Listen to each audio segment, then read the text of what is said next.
Bismillahirrahmanirrahim. Assalamualaikum warahmatullahi wabarakatuh. Perkenalkan, nama saya Ainun Farkih dengan NIM 200222046 ruangan AP reguler 2. Baik, saya akan mempresentasikan perencanaan dan evaluasi pembangunan. Adapun pengertian pembangunan dan perencanaan. Yang pertama, pembangunan. Pembangunan adalah proses perubahan yang direncanakan untuk memperbaiki berbagai aspek kehidupan masyarakat. Dengan demikian, proses pembangunan terjadi di semua aspek kehidupan masyarakat, baik di ekonomi, sosial, budaya, politik yang sedang berlangsung. Yang kedua, pengertian perencanaan. Perencanaan adalah suatu proses mempersiapkan secara sistematis kegiatan-kegiatan yang akan dilaksanakan untuk mencapai sesuatu tujuan tertentu. Selanjutnya, adapun pengertian perencanaan pembangunan daerah. Berdasarkan Peraturan Menteri Dalam Negeri Republik Indonesia Nomor 86 Tahun 2017, perencanaan pembangunan daerah adalah suatu proses untuk menentukan kebijakan masa depan melalui urutan yang melibatkan berbagai unsur pemangku kepentingan guna pemanfaatan dan pengalokasian sumber daya yang ada dalam jangka waktu tertentu di daerah. Adapun perumusan perencanaan pembangunan daerah. Rencana pembangunan daerah dirumuskan secara yang pertama, transparan. Transparan artinya membuka diri terhadap hak masyarakat untuk memperoleh informasi yang benar, jujur, dan tidak diskriminatif tentang penyelenggaraan pemerintahan daerah dengan tetap memperhatikan perlindungan atas hak asasi pribadi, golongan, dan rahasia negara. Yang kedua, responsif. Responsif artinya dapat mengantisipasi berbagai potensi, masalah, dan perubahan yang telah terjadi di daerah. Yang ketiga, efisien. Efisien yaitu pencapaian keluaran output tertentu dengan memasukkan terendah atau masukan terendah dengan keluaran output maksimal. Yang keempat, efektif, yaitu kemampuan mencapai target dengan sumber daya yang dimiliki melalui cara atau proses yang paling optimal. Yang kelima, akuntabel. Akuntabel artinya setiap kegiatan dan hasil akhir dari perencanaan pembangunan daerah harus dapat dipertanggungjawabkan kepada masyarakat. Yang keenam, partisipatif. Partisipatif merupakan hak masyarakat untuk terlibat dalam setiap proses perencanaan pembangunan daerah yang bersifat inklusif terhadap kelompok masyarakat rentan termarginalkan melalui jalur khusus komunikasi untuk mengakomodasi aspirasi kelompok masyarakat yang tidak memiliki akses dalam pengambilan kebijakan.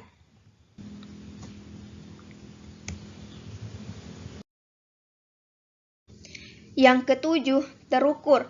Terukur artinya penempatan target kinerja yang jelas dan dapat diukur secara untuk mencapainya. Yang kedelapan, berkeadilan. Berkeadilan merupakan prinsip keseimbangan antar wilayah, sektor, pendapatan, gender, dan usia.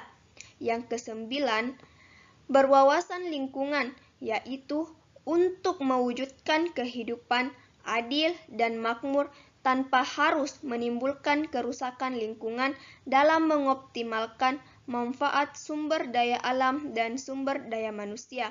Dan yang terakhir yaitu adalah berkelanjutan.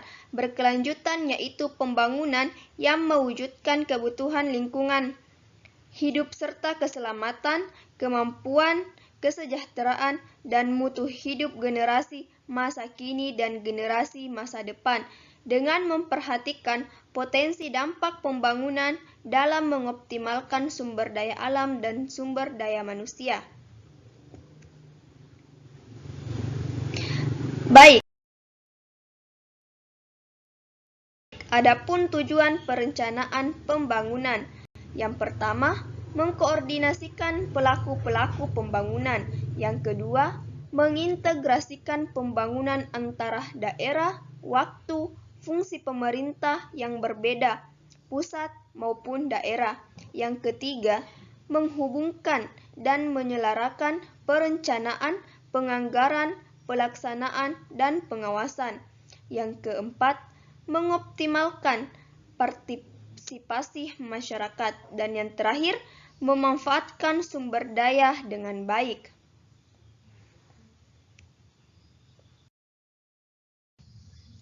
Adapun pendekatan perencanaan pembangunan daerah. Yang pertama, holistik tematik. Pendekatan holistik tematik dalam perencanaan pembangunan daerah adalah dilaksanakan dengan mempertimbangkan keseluruhan unsur bagian kegiatan pembangunan sebagai satu kesatuan faktor potensi, tantangan, dan hambatan. Yang kedua, integratif.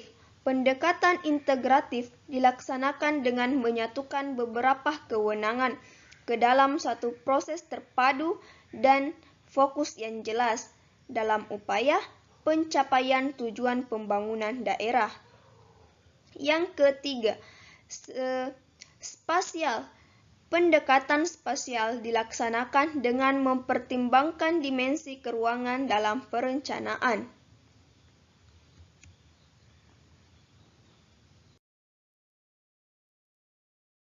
Berikutnya, adapun fungsi lembaga perencanaan pembangunan daerah. Yang pertama, penyusunan kebijakan teknis sesuai dengan lingkup dan tugasnya.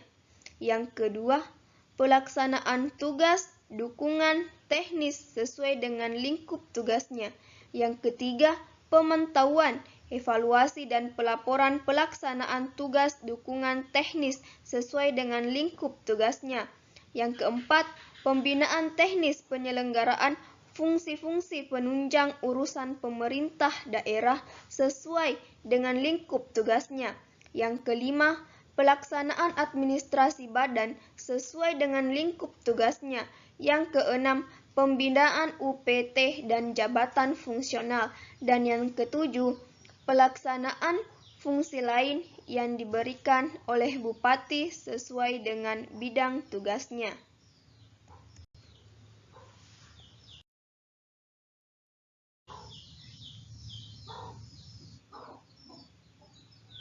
Nah, adapun faktor yang mempengaruhi pembangunan daerah. Yang pertama, sumber daya alam. Yang kedua, sumber daya manusia. Dan yang ketiga, lokasi. Yang keempat, fasilitas penunjang. Yang kelima, sosial budaya. Yang berikutnya, topografi. Dan berikutnya, industri.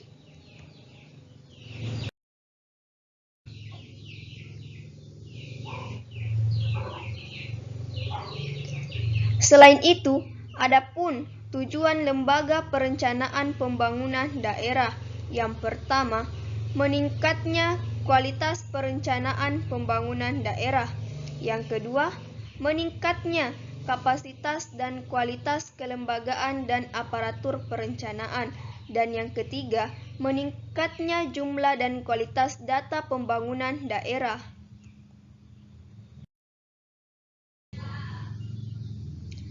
Adapun penyebab kegagalan perencanaan pembangunan daerah.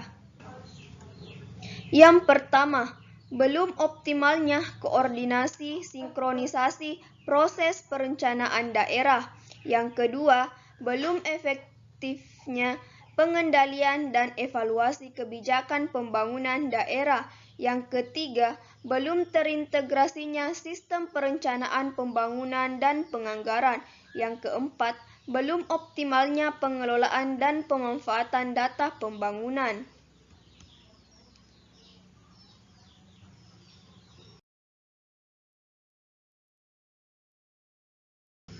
Baik, sekian dari saya.